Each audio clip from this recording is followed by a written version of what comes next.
நடிகர் சிவகார்த்திகேயனுடைய பிறந்த நாளான இன்னைக்கு அவர் அடுத்தடுத்து நடிச்சு வரக்கூடிய படங்களுடைய தெரிய அப்டேட்ஸ் வெளியாகியிருக்கு. அமரன் படத்துடைய வெற்றியை தொடர்ந்து நடிகர் சிவகார்த்திகேயன் இப்போ சுதா கொங்கரா இயக்கத்தில் பராசக்தி படத்தில் நடிச்சு வராரு. சமீபத்தில் இந்த படத்துடைய டைட்டில் அறிவிப்பு வெளியான போதே பாராட்டுகள் வந்த அதே சமயம் பராசக்தி படத்துடைய தலைப்பை பயன்படுத்தக்கூடாது அப்படின்னு சொல்லிட்டு பல தரப்புல இருந்தும் எதிர்ப்புகள் கிளம்புச்சு.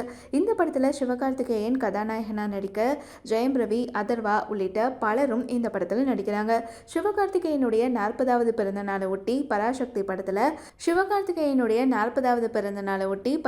படத்தில் சிவகார்த்திகேயனுடைய பிடிஎஸ் காட்சிகளை இயக்குனர் சுதா கொங்கரா பகிர்ந்திருக்காங்க. ஹீரோ சிவகார்த்திகேயனுக்கு பிறந்தநாள் வாழ்த்துக்கள். உங்களோட இணைந்து பணிபுரிவதில் மகிழ்ச்சி. இந்த பயணம் நாம் விரும்பும் சினிமாவை உருவாக்கக்கூடியதா இருக்கும் அப்படின்னு சொல்லிட்டு அந்த பதிவில் சுதா கொங்கரா பகிர்ந்திருக்காங்க. இது மட்டும் இல்லாமல் சிவகார்த்திகேயன் ஏஆர் முருகதாஸோட இணைந்து பணிபுரிந்து வரக்கூடிய படத்துடைய தலைப்பு மதராசி அப்படின்னு அறிவிக்கப்பட்டு அதனுடைய டைட்டில் கிளிம்ஸும் வெளியாகியிருக்கு. சிக்கந்தர் படத்தை தொடங்கும் முன்பே சிவகார்த்திகேயன் படத்தை தொடங்கினாரு ஏஆர் முருகதாஸ். இந்த படத்துக்கு பெயரிடப்படாமல் சுமார் 90% படப்பிடிப்பை முடிச்சுட்டாங்க. இப்போ சிவகார்த்திகேயன் பிறந்த நாளை முன்னிட்டு இதன் பெயரோட கூடிய அறிமுக வீடியோவை படக்குழு வெளியிட்டிருக்கு. இந்த படத்துக்கு தான் மதராசி அப்படின்னு தலைப்பிட்டிருக்காங்க.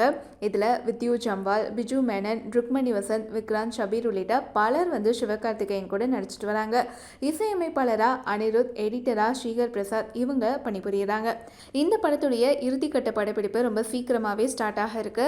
பராசக்தி படப்பிடிப்புக்கு இடையே மதராசி படப்பிடிப்பையும் இறுதிக்கட்ட பணிகளையும் முடிச்சு கொடுக்க இருக்காரு சிவகார்த்திகேயன். இந்த ஆண்டு தீபாவளிக்கு இந்த படம் ரிலீஸ் ஆகும் அப்படின்னு சொல்றாங்க.